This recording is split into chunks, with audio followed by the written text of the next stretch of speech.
Театр Куклы-Ольгер считается топом по всей России, по районам, пожалуйста. Мне кажется, вот тряпочка иногда, да, вот она может выразить абсолютно те же переживания.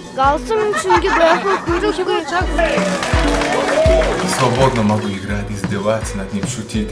Меня же никто не видит. Это классный кайф. Это лучше, чем даже покурить.